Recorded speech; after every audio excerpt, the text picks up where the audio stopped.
Esse tema, irmãos, é muito bom. Dias atrás pude cooperar ali em Tambaú e foi esse mesmo tema. E isso é muito importante, principalmente para nós jovens que estamos formando a nossa posição doutrinária, conhecendo a confissão de fé cristã, até mesmo um posicionamento doutrinário pentecostal clássico, que é o assembleiano.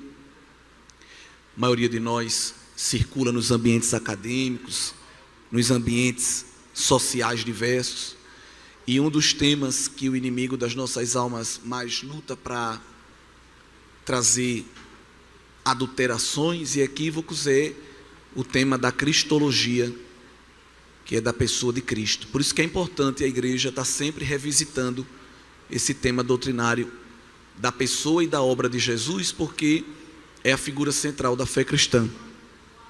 E se a gente não tiver cuidado, tem coisas que a gente canta aí, tem coisas que são pregadas aí, que distorcem a pessoa ou a obra de Jesus. Então a gente tem que estar sempre voltando às Escrituras para lá encontrar o modelo correto. E aqui em Filipenses 2, do verso 5 até o verso 11, nós temos uma música, um hino primitivo. Alguns hinos da igreja do primeiro século foram registradas pelo apóstolo Paulo nas cartas que ele escreveu. Ali em Efésios capítulo 1 nós temos um hino, em Romanos 11, em Colossenses 1, em Efésios 5 nós temos um versículo que remonta a um trecho musical. Então Paulo estava sempre pegando trechos doxológicos, trechos de adoração e colocando nas cartas, motivando a igreja a cantar. Quando a gente pega tantos louvores da igreja dita primitiva e a pregação, a gente vai observar que eles rondam sempre no mesmo tema, que é morte e ressurreição de Jesus. Eles não pregavam nem cantavam outra coisa. Quando nós pegamos as pregações de Estevão, de Pedro, de Paulo, em Atos, só em Atos, todas as pregações deles circulavam em torno morte e ressurreição de Jesus. A igreja cresceu só com esse ensino, só com esse alimento, esse arroz com feijão. E quando ia cantar? Cantava de Jesus. Veja que coisa, né? Não cantava de anjo, não cantava de querubim, e nem de qualquer outra coisa que a gente gosta de cantar às vezes. Pessoa de Cristo. E isso foi suficiente para fortalecer a igreja e fazer ela ter condição de suportar a perseguição, as provações e ser aprovada em Deus, não é? E aqui em Filipenses 2, do verso 5 ao 11, nós temos a biografia de Jesus resumida. Os 3 estágios que nós podemos conhecer da pessoa de Cristo. Nós temos aqui o estado pré-existente, o estado pré-eterno, ou antes da eternidade, se é que existe isso, porque nós temos aqui nos versículos iniciais 5 e 6, o apóstolo Paulo nos mostrando que Jesus, ele sendo em forma de Deus, verso 6, não teve por usurpação, por vanglória, por orgulho, ser igual a Deus. Então, se Deus é eterno e Jesus é Deus, forma de Deus, então, no estado pré-existente, ele sempre existiu. Jesus não foi criado, assim como o Pai, como o Espírito sempre existiu. Isso coaduna com um trecho inicial do Evangelho escrito por João, bem conhecido, João 1. No princípio era o verbo estava com Deus, e o verbo era Deus. O verbo ali com V maiúsculo é Cristo, o Logos é eterno, a matéria-prima da criação. João diz que sem Cristo, sem Ele, nada do que foi feito se faria. Isso se confirma em Colossenses 1, quando Paulo diz que Ele é o primogênito da criação. E por Ele tudo se foi feito, e nele tudo se sustenta, e nele tudo se consumará. Combina com Romanos 11, quando Paulo diz que porque dele, por Ele, para Ele são todas as coisas. Então Ele cria, Ele sustenta, e ele consuma a criação. O mundo busca estudar as origens da criação, mas a Bíblia dá a resposta, não só das origens de quem criou, mas a Bíblia também ensina quem mantém, quem é o mantenedor do universo e quem também vai concluir, porque Deus ainda está operando a criação, porque ela foi borrada, distorcida, obstacularizada pelo pecado. Então ela vai ser refeita, reorganizada, e isso vai ser feito através do Filho. No versículo 7, 8, nós vamos ver o estado encarnado de Jesus. Jesus sempre foi Deus, mas nem sempre foi homem, se tornou homem. Era necessário tomar a forma de homem. E isso foi discutido com o Pai e com o Espírito na eternidade. Porque na presciência de Deus, ele sabia que o homem, ele permitiu.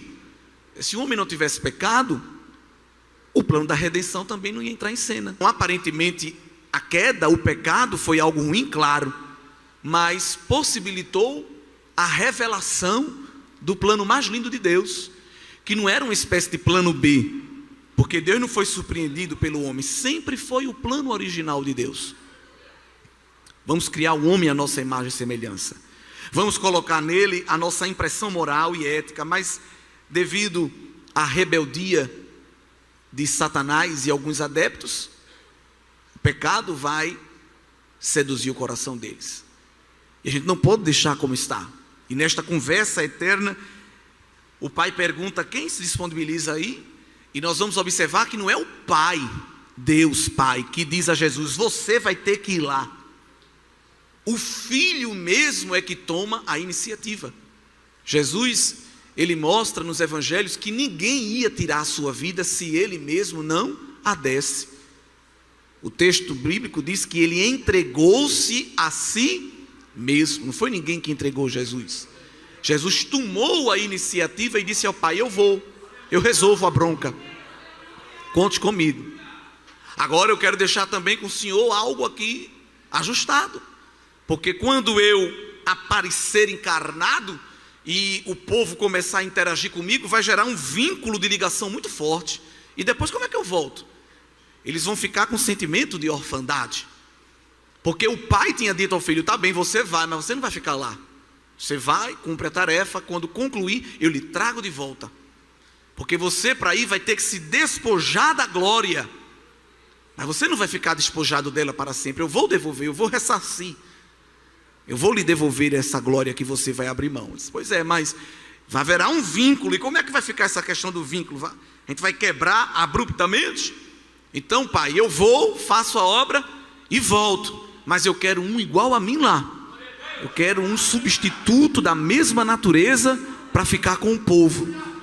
E este outro é o Paráclitos, o Consolador, que não podia ser anjo, porque anjo já é inferior.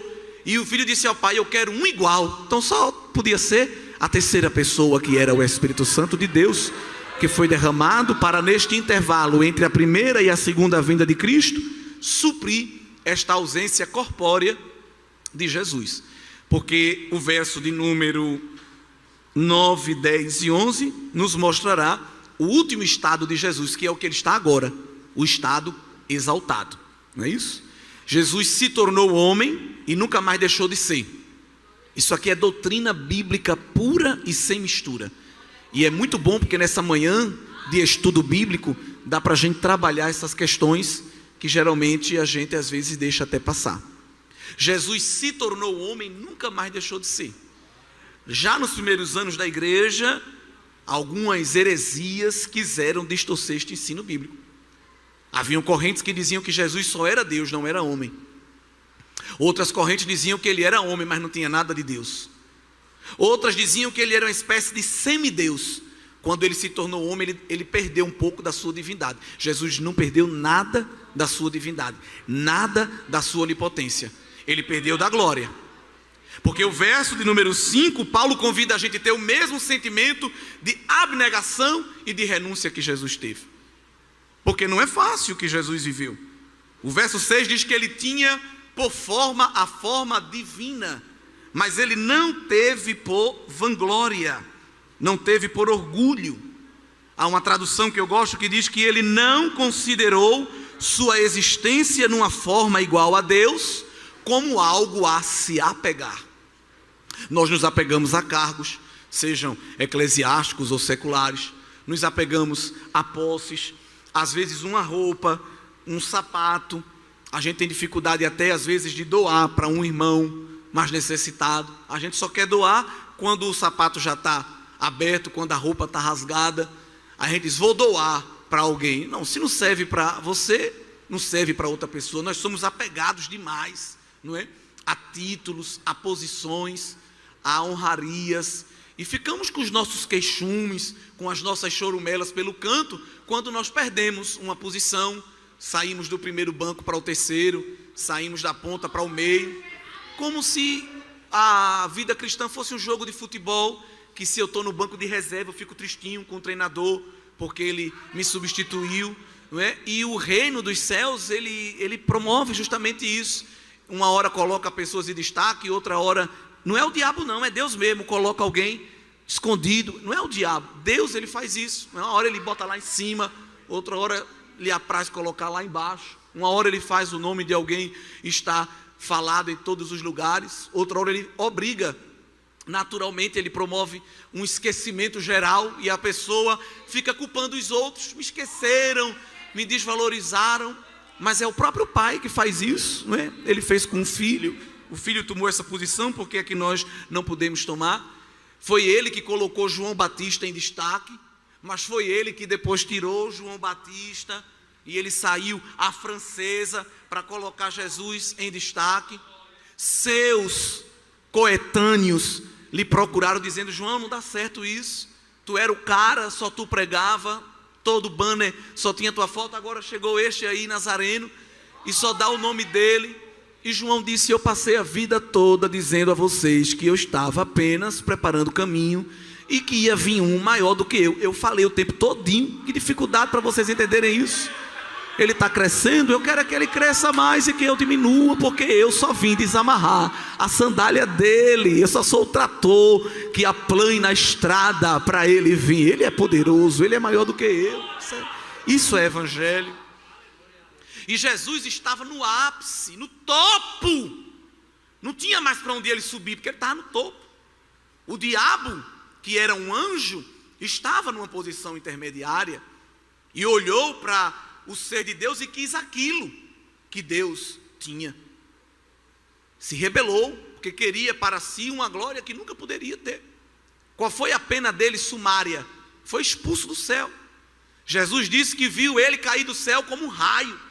E alguém diz: nossa, mas por que Deus fez isso? Não teve uma segunda chance? Porque os anjos, eles recebem um juízo mais severo do que os homens. Por quê?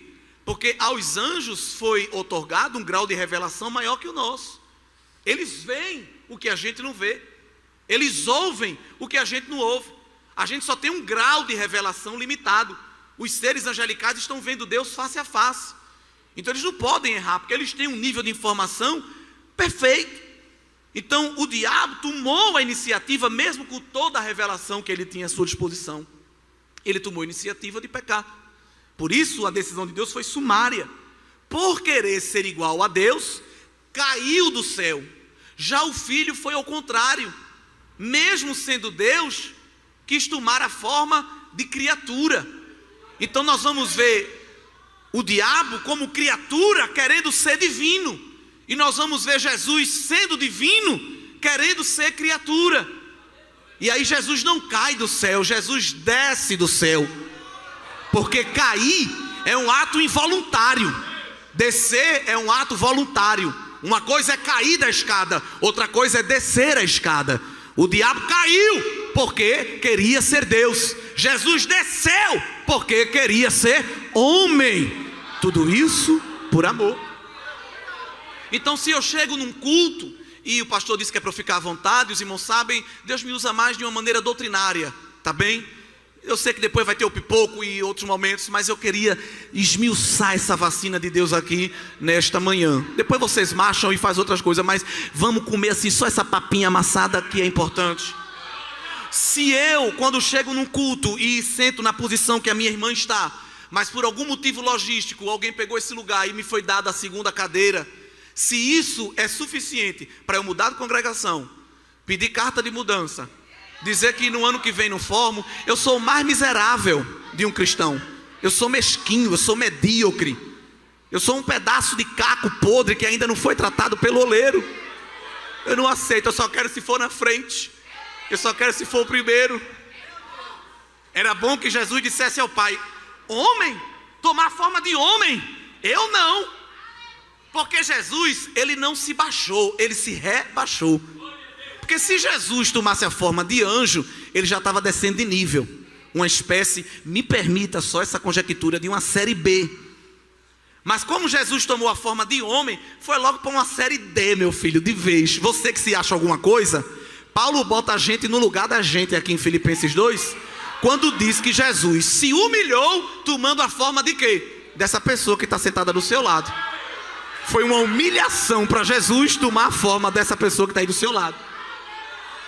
Ah, mas você não sabe a marca do perfume que eu uso. Você não sabe a marca do solado do meu sapato. Você não sabe a marca da base que eu passo na minha unha. Tudo pó. Tudo pó. Ele sabe a nossa estrutura. Ele sabe que nós somos pó. Nada mais. É porque ele juntou esse pó com a água da vida, botou o sopro do Espírito, colocou dentro um tesouro, aí tá desse jeitinho bonitinho aí. Mas se ele tirar a água da vida, se ele tirar o fôlego e tirar o tesouro, meu filho, pode botar a marca de bolsa, pode botar a marca de chinelo, pode botar gel no cabelo, pode botar o que for. É um zumbi. Serve para nada. Serve para nada. Mas quando ele coloca o invólucro do Espírito e derrama dentro um pouco da graça, pode estar até de havaiana, o cabelo pode não estar com o melhor creme, mas quando alguém olha diz, tem um negócio assim que eu não estou sabendo explicar. Você tem olha o mundo falando, boas energias, boa vibração. A outra puxa de um lado, amassa daqui, passa o reboco e não brilha. Mas quem tem o tesouro dentro do barro, glória ao nome de Jesus, se destaca. Se destaca. Seu evangelho. Louvado seja Deus. Jesus, verso 7, aniquilou-se a si mesmo, tomando a forma de servo. Se ele dissesse que Jesus tomou forma de servo, já estava bom. Mas ele disse que Jesus, na forma de servo, se fez igual a homem. Porque os anjos também são servos. Mas Jesus se rebaixou porque não foi um servo angelical. Foi um servo humano. E para acabar com tudo, se tinha ainda mais um nível para Jesus descer, ele desceu. E esse último nível da humilhação subterrânea de Cristo, digamos assim, está no verso 8. Não bastasse estar na forma de homem, humilhou-se a si mesmo. Não foi o sinédrio judaico, não foi o Império Romano, não foi o diabo. Jesus humilhou-se a si mesmo, tomando o caminho de uma morte de cruz. E a lei mosaica, em Deuteronômio, ensina que quem morresse em cruz era maldito. Então Jesus tomou para si a maldição. É importante salientar que Jesus tinha que vir cumprir o sacrifício por nossas vidas, satisfazendo a ira de Deus. O modo que Jesus ia morrer, tirando a questão espiritual, poderia ser qualquer um, desde que ele morresse, numa questão isenta da esfera espiritual. Se fosse para satisfazer a ira de Deus apenas, Jesus poderia morrer de qualquer maneira, entregar o seu corpo, derramar o seu sangue. Mas ele escolhe a morte de cruz para justamente descer ao mais baixo nível moral. Porque uma pessoa no mundo, ela baixa o nível moral pecando, cometendo erro, causando escândalo. Aí a moral dela vai lá para baixo.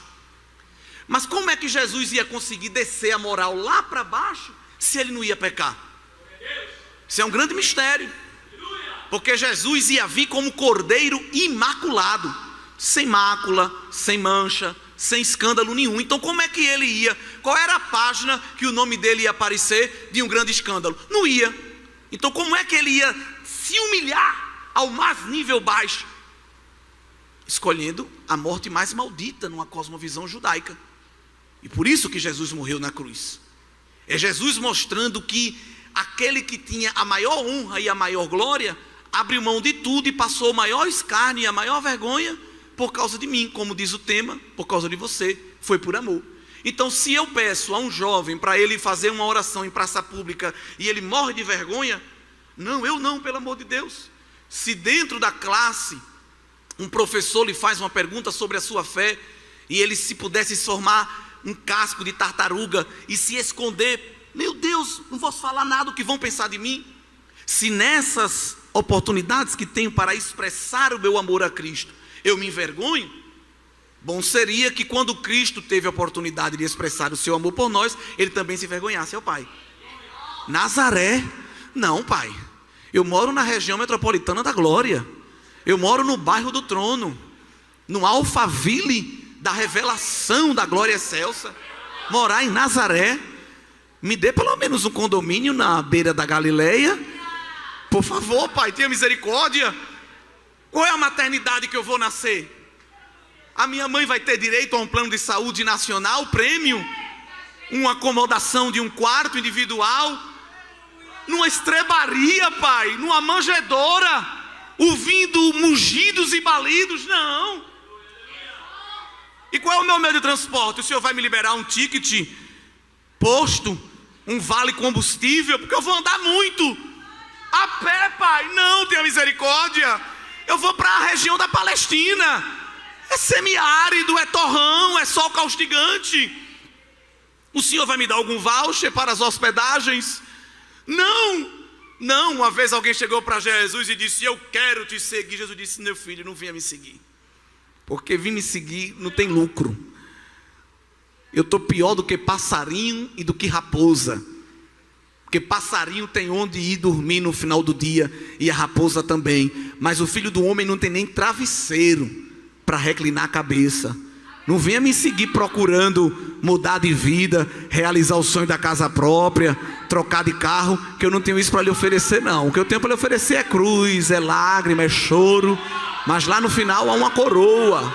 Aleluia. Jesus nunca iludiu ninguém com falsas expectativas. Nunca. Jesus podia dizer então: Pai, não quero nada disso.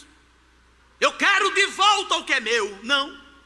Tudo de Jesus era emprestado. Já observou? A manjedoura foi emprestada, emprestaram a ele aquela estalagem. Quando Jesus foi ministrar a ceia, memorial da igreja, o cenáculo foi emprestado. Para chegar em Jerusalém, o meio de transporte que foi o jumento foi emprestado. Tudo na vida de Jesus era emprestado. Nada era dele. Nem aquela cruz era dele, era minha e sua. E a gente emprestou a ele aquela vergonha. Passou todo tipo de vergonha por causa de mim e de você. Às vezes estou falando de coisas práticas, porque isso acontece no dia a dia. Se uma chapinha não pegar, por exemplo, já que estamos com um grupo maioritariamente juvenil, não, eu não posso ir hoje para o culto, de jeito nenhum, desse jeito eu não vou. Por causa disso. Enche a mão aí de 2 produtos, passa e pronto, e vem-te embora. Não, mas eu não achei o tamanho que combina com aquele cinto que foi especial para o congresso. Eu não posso ir sem esse cinto. Pode. O que você não pode é perder as vestes de salvação. As outras vestes você pode perder, pode trocar a cor. Mas Zezinha vai dizer que eu não estou combinando. Você tem que combinar é a sua alma com a de Cristo. Isso aqui, meu filho. Entendeu? Mas é porque agora tem mídia e a menina passa fotografando. Você tem que preocupar é com a mídia do Espírito Santo, que lhe fotografa toda hora. Quando... Eita glória! Quando ninguém vê, Ele está te vendo. É Ele que você tem que agradar, irmão. 3h30 para alinhar um cabelo. E se dobrar o joelho 5 minutos tem cãibra. 2 horas segurando um pente e um secador. Mas se ficar 5 minutos cantando um medley, ai, dá para mim não. Tá morto e não sabe. Imagina se Cristo olhasse para a sua rota e dissesse ao Pai: não, Pai, é muita vergonha, é muito opróbrio, é muito desprezo. Quero não. O Senhor vai pelo menos mandar uma irmã vendedora da Natura me abençoar com um kit cosmético para eu cuidar da minha pele? Não. Não, porque Isaías 53, que é bem conhecido nosso, se vocês não tiverem nenhum problema em abrir, vale a pena. Isaías profetizou sobre o padrão estético de Jesus. Olha. O padrão estético de Jesus foi profetizado por Isaías centenas de anos antes. Se Jesus chegasse num culto aqui, Jesus homem, antes da sua exaltação, ninguém ia correr. Nos dias atuais, ninguém ia correr para tirar uma foto com ele. Nos dias atuais. Se ele chegasse aqui em João Pessoa, Mangabeira, num culto agora, talvez se ele sentasse ao lado de alguém com muita elegância ia se afastar uns centímetros. Se Jesus se transportasse para esse contexto midiático, que supervaloriza os cosméticos, o reboco, como a gente. Porque Isaías profetizou no capítulo 53 e no verso número 2, que Jesus, ele vinha como uma raiz de terra seca, que se você fizer assim com o pé, ela morre. Não tinha parecer, nem formosura. E olhando nós para ele, nenhuma beleza víamos para que o desejássemos. Esteticamente, Jesus não tinha nada que atraísse. Eu até pregando esses dias disse que se Jesus chegasse num círculo de jovens, meninas, nenhum olhar para ele e dizer: ah, eu quero casar com este homem, é o homem dos meus sonhos. Não, fisicamente não. O verso de número 3, Isaías ainda desce mais um nível. Diz que Jesus era desprezado e o mais indigno entre os homens, e os homens escondiam um rosto e não faziam dele caso algum. Então, esteticamente, Jesus não tinha nada para chamar a atenção. A demora era só ele abrir a boca. Agora, quando ele abria a boca, aí as multidões diziam: que homem é este? Que é isso? Que palavra boa, a gente quer ficar perto. Eita glória. Em João 6, o Sinédrio mandou uns capangas prender Jesus. Quando chegaram lá, era esse Jesus sem formosura que estava pregando. Não tinha gravata cintilante, não tinha sapato de couro de jacaré, não tinha terno de lantejoula prateada. Mas quando começou a pregar, quem foi prender? Sentou no banco, começou a dar glória, começou a dar aleluia, recebeu a bênção apostólica e tudo, voltou lá para o covil das raposas do Sinédrio, e quando chegou lá, disseram: cadê ele? Você esqueceu de trazer ele. Não, não é isso não, é que o homem prega demais, você precisa ouvir.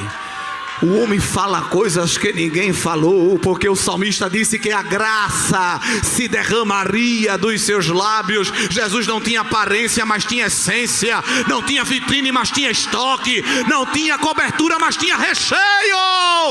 Tinha conteúdo. Nós somos a geração da embalagem. A embalagem é bonita. A embalagem é bem que você olha assim: Jesus, o que é isso? É homem ou é mulher? É de bem ou é de mal? É da terra ou é de Marte? Você não consegue nem discernir de tanta coisa que nós temos na embalagem. Mas Jesus tinha uma substância, tinha um conteúdo, tinha um produto a oferecer. Que ele era tão simples na sua aparência, que quando Judas combinou de entregá-lo aos algozes romanos, teve que combinar um código. Porque Jesus, no meio das multidões, não seria facilmente percebido. Eles disseram: Jesus é aquele que eu dei um beijo na face. Aí vocês vão saber que é ele. Foi assim ou não? Porque quando Jesus estava no meio da multidão, fisicamente, nada chamava atenção. E é isso que Paulo está dizendo aqui na carta aos Filipenses, que nós devemos ter este mesmo sentimento que havia em Cristo, que não supervalorizou a aparência. Ele tinha a aparência da glória, ele tinha uma natureza glorificada na eternidade, mas abriu mão, não da sua divindade nem do seu poder, abriu mão da sua glória, para estar no meio de nós, no meio de nós. E Jesus, a prova de que não perdeu a divindade nem a onipotência, que quando ele veio para a terra, continuou mostrando que era Deus com todo o poder. Tinha poder sobre as enfermidades, tinha poder sobre os demônios, demonstrou poder até na natureza. Aí os discípulos não aguentaram, porque quando viram ele falar para enfermo e o enfermo ser curado, ou para demônio e o demônio sair, tudo bem, mas falar com vento, eles nunca tinham visto isso. Falar com água. Até porque Jesus, quando quer, ele quebra as próprias leis fixas que ele estabeleceu na criação. Porque João 3, Jesus diz que ao vento Deus deu autonomia. Que autonomia? O vento sopra aonde? Onde é que o vento sopra? Onde quer. Deus deu na criação ao vento autonomia. Você sopra onde você quiser. A gente não sabe para onde vem nem para onde vai.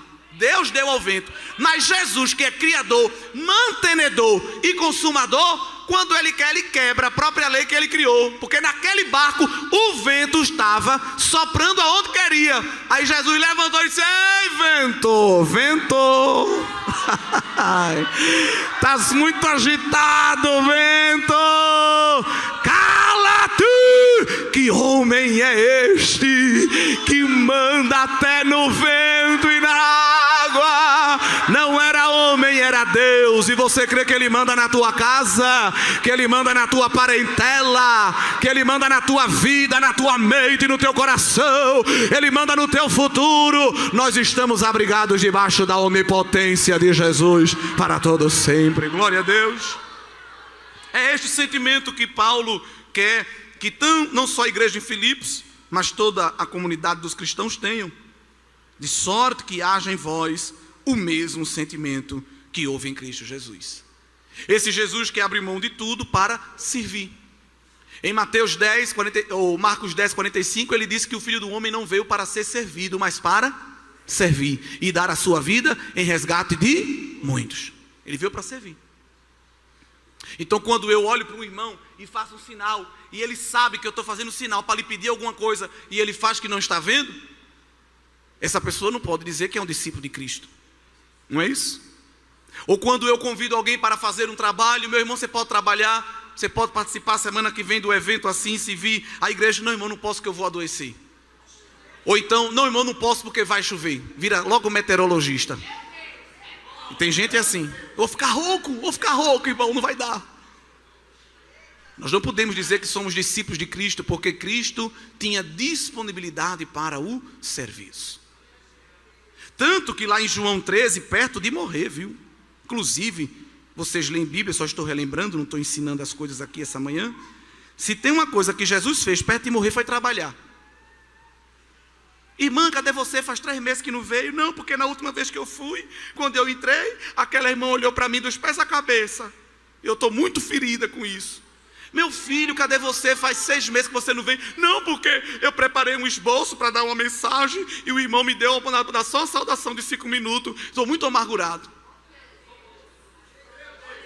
É uma cristandade de gelatina, de isopor, qualquer peteleco desfaz. Mas Jesus, perto de morrer, estava dando escola bíblica de obreiro, seminário para líder, visitando enfermo.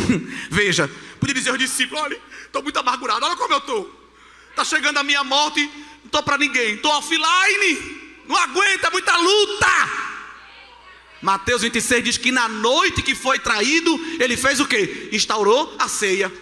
Podia dizer: Pedro e João, assume aí o culto, olha como eu estou, me dá um Rivotril, tenho condição para nada.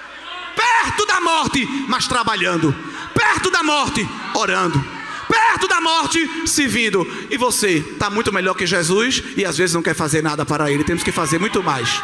Está bem vestido, está bem arrumado. Eu estou pregando aqui, estou sentindo o cheiro do almoço, já estão pensando na comida. Jesus tem visitado a nossa mesa, visitado o guarda-roupa, tem nos calçado, tem nos vestido, tem nos dado família, tem nos dado amigos, tem nos dado estudo, tem nos dado ouro, prata, leite e mel, tanta coisa boa. O que é que nós podemos fazer para Ele? E hoje você quer irritar algumas pessoas, crente, diga para ela que ela tem que congregar, e diga para ela que ela tem que trabalhar para Jesus. Eles não suportam. Você disser para um crente hoje: tem que congregar, ele diz: isso para muitos é uma afronta. A igreja sou eu. Não existe igreja assim. Eu e Cristo. A igreja somos nós. É uma coletividade. Tem que trabalhar para Jesus. A salvação não é pelas obras. E eu estou falando que é pelas obras. Eu estou dizendo que tem que trabalhar. Não é trabalhar para ser salvo, mas é trabalhando, demonstrando que é salvo. Porque tem uns que pediu a Cristo uma rede e está se balançando lá cantando Maranata, Maranata, vem logo Jesus, vem logo que eu quero ir para o céu descansar. O céu não é lugar de descanso. O céu não é lugar de descanso. No céu a gente vai trabalhar também. Agora não é trabalhar para arrancar pessoas do pecado, para pregar a palavra, para visitar enfermos. Qual é o tipo de trabalho que nós vamos ter no céu? Apocalipse 22. Tem gente pensando que o céu é um resort. para ficar lá no Rio Lento, andando numa boia. E aí, Abraão, valeu a pena esperar, não foi? Não, se você quiser isso, vá lá para Coqueirinho e Jacumãs, para que você tenha Porto e Galinhas. Mas o céu é lugar de trabalho. Apocalipse, capítulo de número 22. Será que tem alguém que pode ler? Versículo 3. Eu estou à vontade, viu? O pastor disse que era para eu ficar.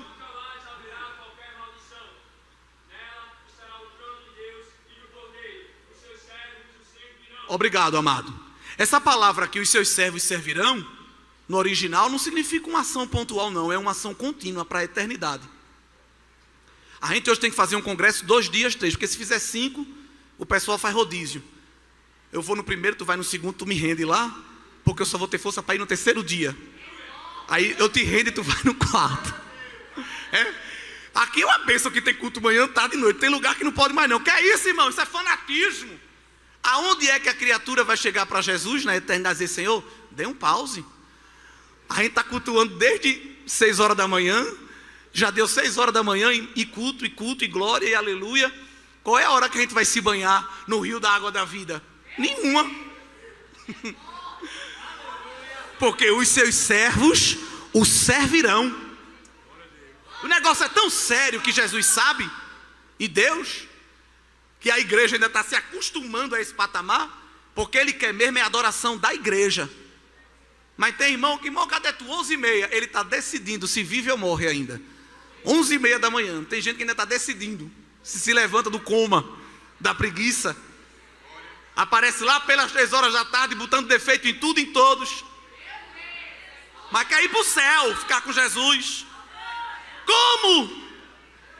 Se quando nós chegarmos lá, nós vamos perceber que pelo menos há 4 seres ao redor do trono, cantando ininterruptamente: Santo, Santo, Santo, Santo, Santo, Santo. Não cansam de adorar, porque foram feitos para isso. E Deus também levará a igreja para se juntar com eles, para viver este serviço de adoração ininterrupto. Mas quando esteve na terra, Jesus fez o quê? Trabalhou, serviu. E Jesus encarnado é sinônimo de serviço. Jesus não mandava representante, ele sempre ia pessoalmente. E Jesus tinha representante, tinha 12, depois tinha 70. Se tinha uma coisa que Jesus podia fazer, é mandar representante e ficar só no quartel-general. Eu vou ficar aqui só esperando a cruz. Mas Jesus ia. Quando Jesus não ia, alguém vinha até ele. Ele não tinha descanso. Uma vez os discípulos arrumaram uma espécie de hospedagem, uma hotelaria, e disse: a gente conseguiu hoje juntar um dinheiro, hoje o senhor vai ter um dia de descanso, um day use aqui, só para relaxar. Quem foi que chegou lá? Viajante lá de terras gentias, a mulher Ciro Fenícia. Jesus está aí hospedado, né? Misericórdia, tá, mas não está para ninguém não, mas eu quero falar com ele. Jesus poderia dizer aos seguranças, discípulos: enxota ela, manda ela embora. Mas ele é servo, com S maiúsculo. Foi atender a mulher: diga, minha filha, o que você deseja? Eu vim pedir uma bênção. Olha só, nem no dia de folga. Eu vim pedir um milagre, porque eu deixei, um evangelista disse que era uma filha, outro disse que era uma criada. Eu deixei alguém em casa que está com uma enfermidade muito séria. Eu preciso de um milagre. Jesus disse: tem milagre para você não, minha filha. Uma resposta negativa. O que foi que a mulher fez? Correu para o Procon, disse que ia botar Jesus na pequena causa, fez um story para dizer: olha aqui o que ele acabou de falar para mim. Não, continuou insistindo: mas eu preciso de uma bênção, Senhor. Eu preciso de uma bênção que só o Senhor pode dar. Olha, eu vi aí no Instagram os rios, o Senhor operando aí nas comunidades, e eu vim porque eu creio que Tu és Senhor. Olha, era de outra religião, era de outro país, mas estava dando um show da fé ali. Eu vim porque eu creio que Tu tem poder para fazer. Jesus vem com a segunda palavra muito forte e diz: mulher, eu não vim senão para as ovelhas de Israel, eu não posso te dar nada. Silenciou. A mulher não aguentou, irmão. Se fosse outro, botava o dedo na cara, dava uma bofetada, empurrava: você não presta para nada. A mulher pediu, Jesus disse não. Pediu, Jesus disse não. O evangelista diz que ela vai e se prostra. se rende no chão. Tem gente que só se prostra se receber a bênção. Ela antes da bênção já estava adorando. Senhor, tem misericórdia, me dá uma bênção. Aí Jesus, com aquela terceira petição, ao invés de afrouxar, arrocha ainda mais o nó e diz: mulher, eu não posso pegar pão da mesa e dar para cachorro. Se for, isso era um contexto teológico. Mas se fosse hoje, cachorro é você, não sei o que mais lá. Mas a mulher entrou na metáfora de Jesus e disse: eu sei o meu lugar. Eu sei que eu sou cão, porque eu sou de outra nação e de outra fé. Mas o Senhor está se esquecendo que até do que cai da mesa o cachorro come. Eu preciso de uma bênção. Eu preciso de uma bênção. Para os discípulos, Jesus disse: homens de pequena fé. Para os discípulos, Jesus disse: homens que não têm fé. Mas para a mulher pagã, Jesus disse: mulher, grande é a tua fé. Vai, leva a bênção, leva. Faça-se feito conforme a tua vontade. Sempre trabalhando. Perto de morrer, lá em João 13, nós vamos ter um dos episódios mais lindos de trabalho para Cristo, deixar impresso na mente dos discípulos e da igreja. Lá em João 13, nós sabemos que antes da refeição, eles tinham, os judeus, um ritual de purificação. E Jesus vai levantar-se da ceia e vai fazer agora este ato de purificação, que geralmente era feito anteriormente, mas aqui ele queria deixar uma lição. E é dito que as mesas, os irmãos sabem, quem sentava na ponta eram os mais afastados e no meio eram os mais próximos. E quem estava na ponta deveria tomar essa iniciativa de fazer o trabalho. Ninguém tomou iniciativa, ficou um olhando para a cara do outro. Até que Jesus vai, cinge-se com a toalha, pega a bandeja e vai lavar os pés justamente de quem? Quem é que ele escolhe para ser o primeiro? Pedro, João 13. E quando alguém não quer fazer, quando vê outra pessoa que tem uma certa posição iniciar, aí quer dar uma de humilde, como Pedro fez. Não precisa o senhor não, me dê, deixa que eu lavo. Se era para você fazer, porque não tinha iniciado, não é? Não quer fazer, mas quando vê quem não era para fazer, aí diz: não, eu estou aqui para lhe servir, eu estou aqui para carregar a sua mala, estou aqui para lamber a sola do seu pé. Não, se é servo, disponível, não espera ninguém pedir para fazer. Você quer ver quem é servo mesmo? É fazer sem ser solicitado. Porque tem gente que só faz quando é solicitado para ganhar as honrarias, os créditos. Muito obrigado porque você fez. Fique de pé, queremos agradecer. Olhem todos aí a pessoa que fez. Jesus trabalha ao contrário com os seus servos. Ele quer gente trabalhando muito para ele sem ser visto, sem ser anunciado. Eu sei que essa é a nossa cultura, né? Estamos aqui orando. Olha, acabei de fazer um jejum. Estou aqui expulsando esse demônio. É a nossa cultura hoje. Mas a cultura do reino é diferente da cultura da terra. A cultura do reino continua dizendo que uma mão não deve saber o que a outra deu. E Jesus toma a iniciativa para ensinar os discípulos que quem serve a Jesus tem que ter posição de servo. Quanto mais degraus hierárquicos eclesiásticos subir, deve continuar como servo. Aí Pedro não quis iniciar. Quando Jesus vai fazer com ele o roteiro, ele diz: não, pai, não precisa, eu faço contigo. Jesus diz: não, se você não deixar eu lhe lavar, você não tem parte comigo. E Pedro, sempre exagerado, disse: então me lava logo, joga essa bacia na minha cabeça, me dá um banho completo. Não, também não precisa disso tudo não, viu? Porque Jesus não está atrás dessas declarações de amor exageradas e sensacionalistas. Jesus não está atrás de teatro. Não, eu só vou lavar mesmo o pé, tá bom demais. Só para você saber que o homem que me segue precisa continuamente estar purificado, perto de morrer e servindo, perto de morrer e trabalhando. Então a vida de Jesus foi uma constante entrega em favor dos outros. Aquele que estava acostumado a estar no trono, recebendo toda a adoração e recebendo todo o louvor. Agora, quando Jesus cumpre a tarefa completamente, quando ele sabe que o plano eterno que ele tinha com o Pai já estava concluído, Lá em João 17, ele faz uma oração, que é uma oração chamada de sacerdotal e muito ousada. Eu creio que só Jesus podia fazer esta oração. Não sei se tem alguém aqui que tem. Aqui tem muita gente boa, crente, homens e mulheres de Deus, mas eu não sei se tem alguém aqui essa manhã. Se tiver, pode até dizer: não, irmão, eu posso me encaixar aqui. Se tem condição de fazer esta oração que Jesus fez. Em João 17, verso 4, ele diz ao Pai: eu glorifiquei-te na terra, tendo concluído a obra que me deste a fazer. Agora, glorifica-me tu, ó Pai, junto de ti mesmo, com aquela glória que tinha contigo antes que o mundo existisse. Jesus está dizendo ao Pai: eu fiz o que eu combinei com o Senhor que eu faria. Agora eu quero que o Senhor faça a sua parte.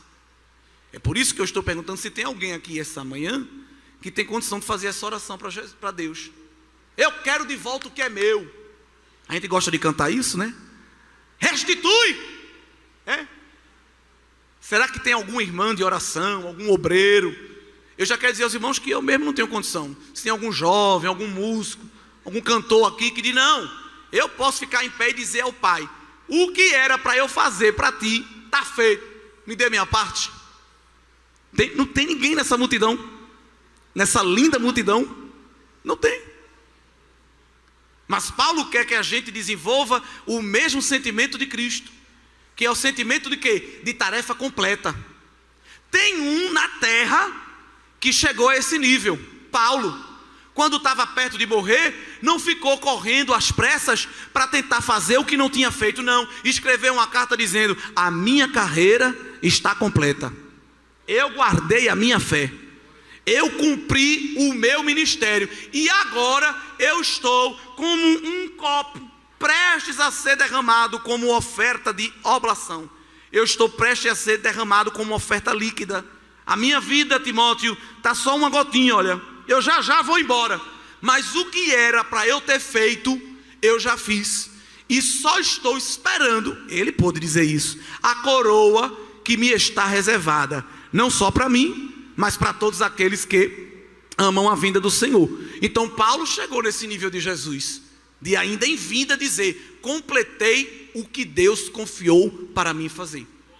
A maioria de nós ainda está tentando completar. Existe um grupo que ainda está tentando descobrir o que é que Deus quer que ele faça. Porque se você for para as redes sociais, nessas caixinhas de pergunta, o que mais tem é: irmão, qual é o meu chamado? Mas como é que eu vou saber qual é o seu? Por que que a gente não sabe o nosso chamado? Porque a gente não está perto de quem chama. Se a gente ficar perto de quem chama chama direitinho e não deixa dúvida. O problema é que a gente não está perto dele na palavra, não está perto dele na oração. Aí fica procurando os gurus da internet. Qual é o meu chamado? O que é que Deus quer para mim? Procura uma vigília, procura uma consagração, um ciclo de oração. Bota a tua face no pó e fica lá, derramando tuas lágrimas. Deus, eu quero saber o que tu queres de mim. O que é que tu queres que eu faça? Eu não quero ser mais um no meio da multidão. Tu quer usar minha mão, meu pé, minha voz, minha mente? Onde é que tu queres me encaixar? Que ele vai marcar um encontro pessoal. Ele não vai mandar recado, ele vai pessoalmente. Porque quando ele chama, ele vai pessoalmente. E ele vai dizer o que quer. Ele não vai mandar recado, ele vai pessoalmente. Como ele foi para Jeremias, como ele foi para Isaías, como ele foi para Ezequiel. E tudinho, quando recebeu a presença dele, a pancada da glória foi tão grande que caiu no chão. Hoje, quando a gente recebe a glória, a gente pula. Dizem, né, que quando recebe a glória, é muita glória, pula. Mas na Bíblia, todo mundo que recebe uma pancada da glória, pá! Porque o que é que significa glória no hebraico? Peso. Peso. E a própria gravidade bota o peso para onde? A força peso vai para onde? Os físicos sabem. Para baixo. Então quem é cheio da glória está mais embaixo do que em cima. Aprenda isso. Está humilde. Pai do Senhor, meu irmão. Pai do Senhor não, deixa eu ver se você é digno de receber. Eu estou orando muito. Irmão, você pode pregar naquela congregação, ali tem que atingir um nível de santidade ainda para eu poder entrar lá. Tem nada da glória de Deus. Porque quem recebe a pancada da glória de Deus, se humilha. É uma pancada tão forte que esvazia a gente. Deixa a gente todo quebrado, todo esmiuçado. Quando Ezequiel viu só o carro do trono andando, foi tanta glória que caiu. Aleluia.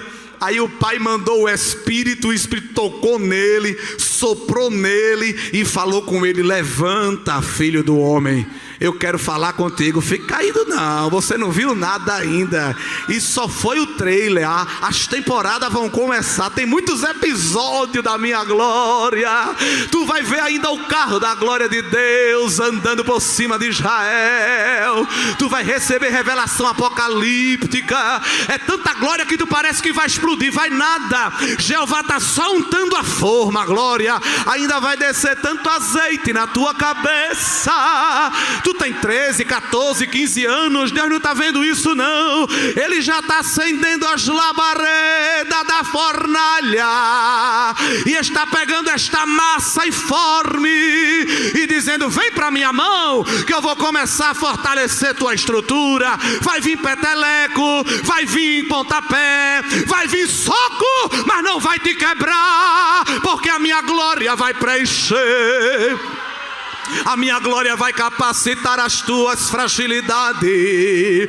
Deus está nesta manhã renovando a estrutura. Está pegando adolescente e dando estrutura de ancião. Você sabia que Deus faz isso?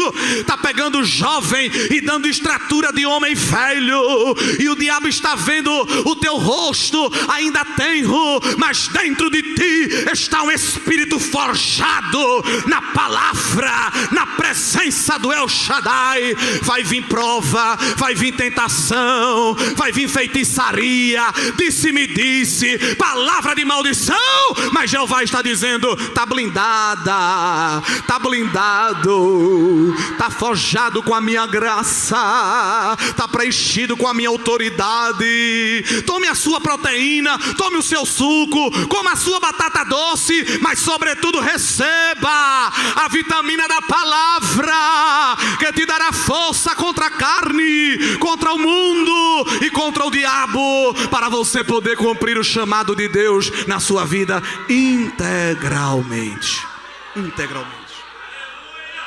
Qual é o nível de serviço que estamos prestando para o Cordeiro de Deus? Qual o nível de comprometimento que nós estamos tendo com o Cordeiro de Deus? Aquele que se comprometeu completamente com a nossa vida. E por se comprometer, e por se dedicar, e por entregar a sua vida completamente em serviço, o Pai, de fato, deu a ele o que havia combinado na eternidade. Por isso que o terceiro estágio aqui de Filipenses 2, Paulo diz que após cumprir o seu sacrifício, no verso 9, Deus o exaltou soberanamente. Se Jesus se rebaixou ao mais último nível, o Pai lhe exaltou ao nível mais alto. A palavra exaltou soberanamente acontece só aqui no Novo Testamento. Na Bíblia toda não ocorre essa expressão com mais ninguém, só com Jesus, que significa lhe exaltou ao ponto máximo, que é o ponto de Deus. E nós vamos observar isso muito bem explicado, porque ao nome de Jesus se dará autoridade sobre todo o nome, para que línguas confessem e para que joelhos se dobrem. E isso não é historinha, isso é Bíblia. Quando a gente pega os evangelhos e Apocalipse, a gente vê como isso está muito bem encaixado. Nos evangelhos, nós estamos vendo Jesus humilhado. Em Apocalipse, Jesus exaltado. Nos evangelhos, o Jesus encarnado revela todo o cumprimento da humilhação. Em Apocalipse, o Jesus exaltado revela todo o cumprimento da glorificação. Nos evangelhos, Jesus é o cordeiro que foi morto. Em Apocalipse, ele é o cordeiro que reviveu.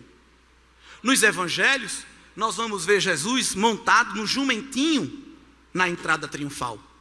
Em Apocalipse, veremos Jesus montado num cavalo branco no seu retorno glorioso. Nos evangelhos, nós vamos ver Jesus recebendo uma coroa de espinhos que lhe fez sangrar. Em Apocalipse, na redenção final, Jesus tem uma coroa com muitas pedras e diademas preciosos. Nos evangelhos, Jesus está dizendo que tem sede e estão lhe dando vinagre. Em Apocalipse, Jesus está convidando quem tem sede para beber da água da vida que ele dá. Nos evangelhos, nós vamos ver uma plaquinha satirizando Jesus, chamando ele de rei dos judeus. Em Apocalipse, na sua coxa está escrito que ele não só é rei dos judeus, é rei dos reis e senhor dos senhores. Lá nos evangelhos, Lucas 19 vai mostrar que nos olhos de Jesus tinha lágrimas. Em Apocalipse 21 é nos dito que ele, dos olhos de todos nós, enxugará toda lágrima. Lá nos evangelhos, nós vamos ver Jesus passando fome. Mas em Apocalipse, nós veremos Jesus dando aos salvos de comer dos frutos maravilhosos da árvore da vida. Nós vamos ver Jesus lá nos evangelhos levando chicotadas. Mas em Apocalipse ele está com um cinto de ouro fino.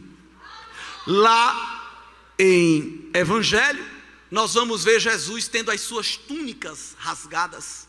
Em Apocalipse, nós vamos ver Jesus com vestes talares, de linho precioso, veste de rei. Louvado seja o nome do Senhor. Em evangelho, o rosto dele está desfigurado, cheio de hematoma. Os pés dele e as mãos estão perfurados pelos cravos. Em Apocalipse, a mão dele tem 7 estrelas. O pé não tem podóloga que faça aquilo. É como latão e como bronze reluzente e polido. Louvado seja o nome do Senhor. Lá nos evangelhos é o cordeiro servo. Em Apocalipse é o cordeiro rei. Lá nos evangelhos é o cordeiro súdito diante do Pai. Lá no Apocalipse é o cordeiro Senhor que está descendo para consumar o plano da redenção. Lá nos evangelhos é perfurado com uma lança. No Apocalipse ele vem com vara de ferro para reger as nações. Lá no evangelho nós vamos ver Jesus sendo julgado injustamente pelos homens. No Apocalipse nós encontraremos Jesus descendo para julgar justamente todos os homens. Então, queridos irmãos, é esse Cristo que está em nosso meio, operando na vida da igreja. Jesus, como corpo glorificado, subiu ao céu, e o corpo dele está guardado lá, mas não é guardado numa tumba.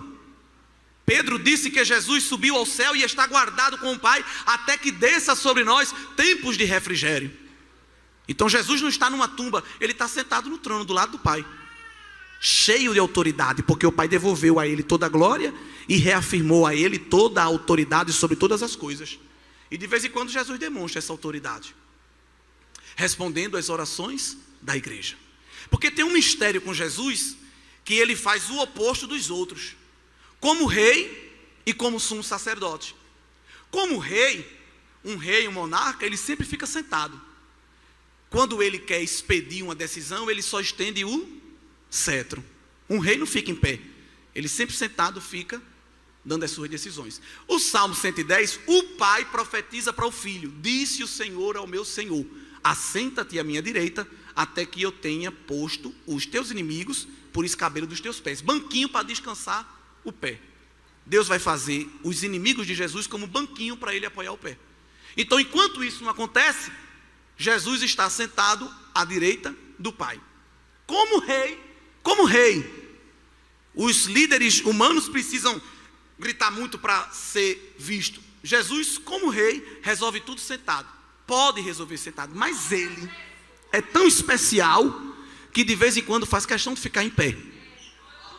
Porque para ouvir a oração da igreja e responder, basta ele se inclinar. O texto poético diz que ao se inclinar ele ouve. Mas ele diz que por causa da opressão do pobre, do gemido do necessitado, eu me levantarei agora, diz o Senhor. Se levanta, e se levanta. Quando Estevão, o primeiro mártir, em Atos 7, estava posto a ser apedrejado pelo Sinédrio e morrer, o que foi que Jesus fez? João 7, ou Atos 7, diz que Estevão viu o céu aberto, viu o Pai sentado no trono e viu o Filho aonde? Onde foi que o Filho estava? Em pé, à direita do Pai. Jesus fez questão de ficar em pé. Ele podia mandar anjo, mas ele fez questão para recepcionar o primeiro herói da igreja, o primeiro mártir. Vem, Estevão, vem, tu tá vindo para ficar comigo, de pé. Paulo, Jesus chamou para vir vê-lo, porque Paulo, de maneira, se fosse hoje, Paulo ia gravar live, ia tirar selfie para mostrar a todo mundo, pela questão midiática. Mas Paulo foi ao terceiro céu e não disse nem que era ele, disse que era um outro homem, mas todos nós concordamos que era ele mesmo. Então, para Paulo, Jesus disse: vem cá, dá uma olhada, só o trailer do que está te esperando. Para João foi melhor ainda, porque Paulo, Jesus disse: venha cá. Para Estevão, Jesus disse: estou aqui, a gente vai se encontrar. Mas para João foi mandado para uma ilha de exílio como prisioneiro de alta periculosidade, que era a ilha de Patmos, porque Domiciano, imperador romano, não suportava João, com aquele jeitinho dele manso, calmo. Quando pregava, as multidões se convertiam. Então ele era prejuízo para o império. Prende em Patmos, que lá ele não vai ter comunicação com ninguém. Pode até morrer quando desembarcar na ilha, que as feras selvagens ficavam ali e devoravam muitos prisioneiros ao chegar. João escapou, ficou preso. Eu creio que Jesus pediu permissão ao Pai. Disse: Pai, eu sei que eu tenho que ficar aqui até se cumprir os tempos de refrigério. Ele só desce para buscar a igreja. Ele subiu e desce nas nuvens para buscar a igreja. Jesus com o corpo glorificado. Isso é Bíblia, está lá, não é? Mas para João, ele abriu um parêntese na ilha de Patmos. E eu creio que ele pediu ao Pai: deixa eu ir pessoalmente, porque ele vai ver muita coisa aqui do céu, mas deixa a gente mostrar que a gente está com ele também. Foi quando João viu aquele estrondo. Isso é tremendo, porque a gente, quando ouve os estrondos, sai correndo com medo. Mas João, quando viu o estrondo, ele sabia que o estrondo era algo espiritual. E lá em Apocalipse capítulo 1, versículo a partir do número 12, ele se virou e viu no meio dos castiçais um semelhante ao Filho do Homem, vestido até aos pés de uma veste comprida, cingido pelo peito com cinto de ouro, a cabeça e os cabelos brancos como a lã, os olhos como chama de fogo, os pés semelhante a latão reluzente, como se tivesse saído da fornalha, a voz como o som de muitas águas, na mão 7 estrelas, na boca espada aguda, rosto como o sol. Quando viu, caiu prostrado. Jesus disse: tenha medo não, fique em pé, eu vim lhe visitar. Eu não preciso mostrar RG, nem passar no raio-x, nem dar gorjeta para a gente. Eu vim lhe visitar. Levanta, porque a revelação vai começar a descer. Escreve o que tu vai ver e sela, porque são palavras verdadeiras e fiéis. Louvado seja Deus. Então Jesus glorificado abriu essa exceção para ser visto por João na ilha de Patmos. E como rei, ele quebra essa exceção. É para ele estar sentado como rei, mas ele fica em pé. Agora, como sumo sacerdote, é o contrário, é para ficar em pé. Porque o sacerdote, diz o autor aos Hebreus, usando o ofício levítico, nunca se sentava, fazia o trabalho sempre em pé, porque o trabalho nunca estava concluído. Então o sacerdote levita trabalhava, quando terminava o seu turno, outro já chegava para lhe render, porque não podia ter pausa. Então eles trabalhavam sempre em pé. Mas o autor sagrado aos Hebreus diz que Jesus, tendo concluído a oferta completa que ele deu, como sumo sacerdote eterno segundo a ordem de Melquisedeque, ele se sentou. Então isso para o culto levítico é um escândalo. Ei, está sentado por quê? Não acabou o trabalho não. Aí eu digo: ei, você está pensando, está falando com quem? Eu não sou da linhagem de Arão não, eu sou da linhagem de Melquisedeque, eu sou de outra linhagem. A minha não é a genealógica, a biológica, a minha é eterna. Eu estou sentado porque eu concluí o trabalho. Eu estou sentado porque o meu sacrifício foi tiro e queda. E também porque é que ele está sentado? Para de vez em quando cochichar umas coisas no ouvido do Pai. Mas não é cochichando, falando da vida dos outros não. É cochichando como um intercessor. Esse é tremendo. Aleluia. Porque o Pai sabe de tudo, assim como o Filho. Mas às vezes, quando nós estamos com as nossas lutas, as nossas dores, as nossas guerras, é o Filho que cochicha do lado do Pai. Vamos ter misericórdia dele, Pai. Vamos ter misericórdia dela, glória. Tu crê que o filho cochicha e dialoga com o pai acerca de ti, algumas intimidades? Eita Deus, tem gente que cochicha da gente, né, por aqui, por ali, mas o filho conta segredos ao pai, aleluia, acerca da gente, glória a Deus. Não te preocupa quando tu vê duas pessoas na esquina falando de tu, não. O filho e o pai estão falando de você agora, aleluia, e o espírito não quer ficar de fora, aí entra nesta relação com gemidos inexprimíveis e diz ao pai: eu também quero entrar, aleluia, nesse manto de mistério. Olha, eu vim agora de lá da igreja, a tua filha está lá, Senhor, te adorando, o teu filho está lá te exalçando, e eu trouxe aqui os gemidos da adoração. Aí os anjos veem isso e diz: vão ficar de fora também não, pega as taças de ouro que está no trono, glória, não é tapaué não, não é caixa paque do correio não, é taça de ouro. Pega esse recipiente santo e vamos lá em Mangabeira, vamos colher lágrima de crente, glória. Abre a tua mão, está descendo resposta. Deus está aumentando o nível de intimidade aqui na tua vida, tu crê? Ele está aumentando a comunhão espiritual e está abrindo a tela do céu e está dizendo: oração vai subir e resposta vai descer, clamor vai subir e estrondo de glória vai descer. Aonde tem um coração quebrantado, aonde tem uma alma derramada, eu vou vir pessoalmente para fazer uma visita, assim diz o Senhor Jesus nesta manhã. Este congresso vai terminar como festividade, mas a chama da comunhão que está acesa, ela vai continuar. E durante estas semanas, Jesus vai vir fazer visitas pessoais em casa de crente, glória. É palavra profética aqui nesta manhã. Ele vai vir visitar algumas ilhas de Pátimos. Tem crente aqui ilhado, tem crente aqui que foi encaixotado no estreito e alguém disse: se depender de mim você não sai daqui. Mas Jesus está pedindo permissão ao El Shaddai, glória, meu Deus do céu, e está dizendo: pai, deixa eu ir lá, deixa eu ir lá, porque eu tenho que resolver para ela. Eu não vou mandar anjo não, eu não vou mandar querubim não, eu irei. Olha ele vindo sobre os montes, olha ele saltando sobre as montanhas, olha ele abrindo o caminho, olha ele tirando o obstáculo. Ele vai chegar dentro da tua casa sem bater na porta, vai pegar a chave que está na mão do valente e vai dizer: vai embora, saia, porque a casa é minha, a parentela é minha, a mente é minha, o coração é meu. Assim diz o Senhor da igreja. Diz para o teu irmão: estás preparado para a visita? Pergunta aí a ele. Ou tu vai ser como Tomé, que vai estar distraído e não vai ver, glória. Mas fica no altar que Jesus vai atravessar a porta. Ele está vindo com providência, ele está vindo com livramento e ele está vindo com bem-estar espiritual. Há uma opressão querendo se instalar na tua mente, mas ele é cordeiro que também é leão. E quando ele brada, abala as estruturas do mal e põe o inferno para recorrer. Que Deus nos abençoe. Com esta breve reflexão, relembro à igreja que nós precisamos mais do que nunca estar cantando e pregando que Jesus era Deus, se fez homem, mas foi exaltado sobre todo nome, e já já, com toda esta glória, com toda esta autoridade, ele vai abrir a atmosfera, glória. Eita Deus, andar sobre a face. Quem luta por título e por cargo, com teu apego tu vai ficar. Mas quem já tem o sentimento de Cristo desapegado, glória a Deus, é um olho na terra e um olho na nuvem. Alguém diz: é doida.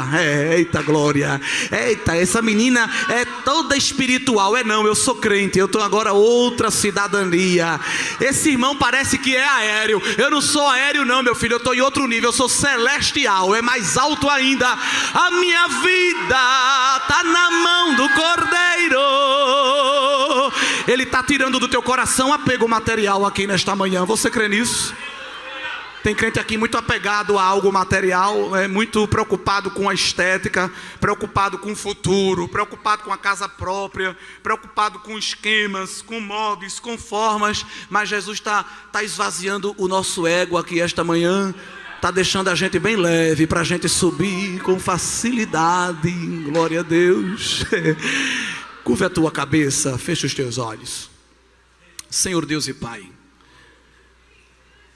a tua palavra foi pregada e não precisa de muita coisa para o Senhor operar. Nós cremos no Jesus ressuscitado.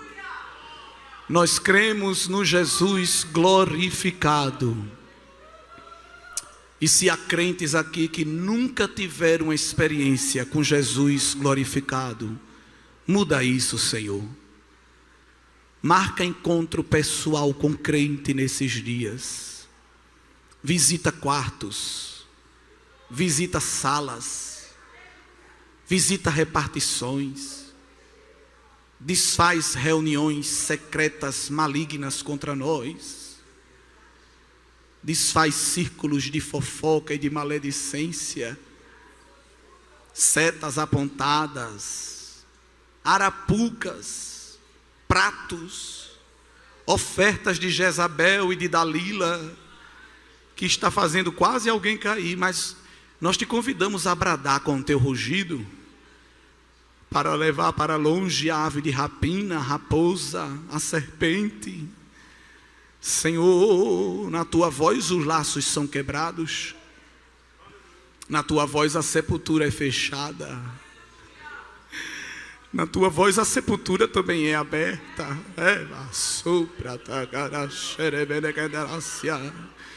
O Senhor dá a ordem e a enfermidade sai, mas o Senhor também dá a ordem e ela chega. Quem impede?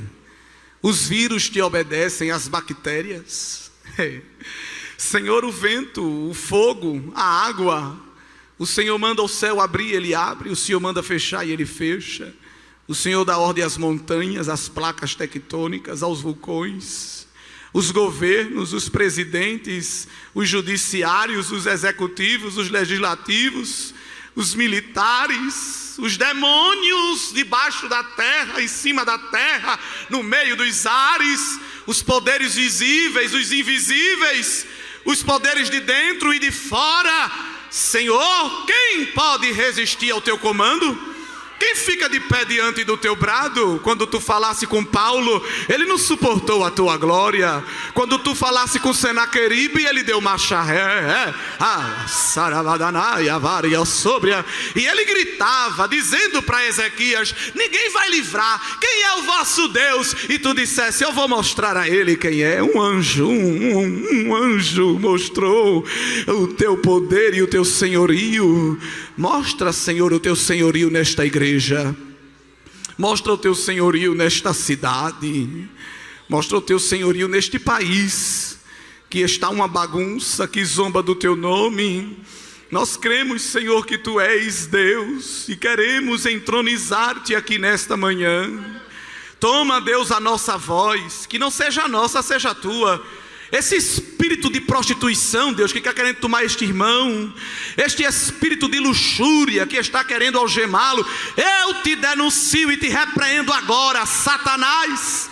Tu não vai tomar parte dos órgãos deste moço. Ele é santificado para uma grande obra. Recebe aí libertação. Tu estás vivendo uma opressão muito grande, não estás conseguindo vencer a carne, mas o Senhor está colocando uma brasa de fogo tão grande, eita glória, e está circulando para vagar sobre a dai, ele mandou sobre a dergiminitriafá. Está circulando fogo nas tuas veias, nas tuas artérias. Eita, hormônio descontrolado, Jesus está agora afugentando esse desejo desenfreado e está te revestindo de uma espiritualidade sadia, viu? Deus está falando, eu estou falando o que Ele está mandando, glória. Ei, concupiscência concupiscência. Os teus dias estão contados, porque o Cordeiro vem buscar a igreja e nos livrará da sedução do pecado. Espírito de incredulidade que trancou a mente deste moço e desta moça, que lhe impede de se envolver nos mistérios de Deus, o bisturi da palavra está te cortando agora. Laço maligno, a espada da palavra te desbarata, e Deus concede liberdade. Deus te dá leveza à tua alma. Recebe, porque Ele tem misericórdia de ti. Ele te abraça nesta tarde. Já é tarde, glória, mas o Senhor não tem relógio, aleluia. Ele está descendo uma brisa sobre a tua cabeça, cabeça quente, estressada, tanto nervosismo, tanta coisa, mas há um rio cujas correntes alegram a cidade de Deus, e esse rio está refrigerando a tua mente. Olha a anestesia de Deus descendo sobre ti, afronta para todo lado, rasteiras querendo te derrubar, mas o Senhor está te escondendo na cidade forte que é Ele. Suba, entre na torre forte, se esconda na torre de vigia. Grande é a guerra, mas eu dou fim à guerra até o fim da terra, e mando alguém ficar quieto para saber que eu sou grande no teu viver. Dentro da tua casa alguém está te afrontando, te jogando de um lado para o outro, te desmerecendo, tirando até o teu direito, mas eu vou chegar lá também, glória. Eu vou fazer uma visita a alguém que está gritando contra a tua fé, e vou calar o grito do afrontador. Assim diz o Senhor Jeová: estou colocando um cântico novo na tua boca, vou te tomar nos meus mistérios dentro da tua casa, aleluia. O diabo quer tomar lá a dianteira, mas eu vou mostrar a ele que o meu espírito é maior. E dentro da tua boca eu coloco os meus mistérios e digo a você: abra a boca e fale, porque sou eu que lhe dou esse mistério. Porque quando você fala, ele sai como uma bola de fogo para queimar as arapucas do inimigo, que são invisíveis, você não vê, mas eu vejo. Quando eu mando você cantar dentro de casa, é porque eu quero quebrar corrente. Alguém quer que tu escute rock, MPB, funk, mas eu habito no meio dos louvores, e quando tu canta eu te tomo naquela guerra, e desfaço as armas dos midianitas. Anda sobre a forga. Será que tu tem coragem? Deus está falando: abre a tua mão e recebe uma arma nova.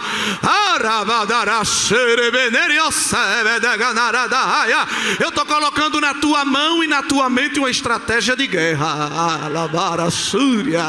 Quando alguém pensar que tu vai calar, eu vou te dar autoridade e vou mandar gritar. Quando alguém pensar que tu vai gritar, eu vou te anestesiar e vou dizer: se cale, porque quem vai falar sou eu. Mas eu estou te dando nesta noite, nesta tarde, uma autoridade sobrenatural. Recebe da minha parte, eu estou te dando, porque eu tenho um nome que é sobre todo nome. Alguém mostra a carteira, o crachá, mas tu vai mostrar é o sangue no umbral da porta, e o reprava súbria vai ter que bater em retirada.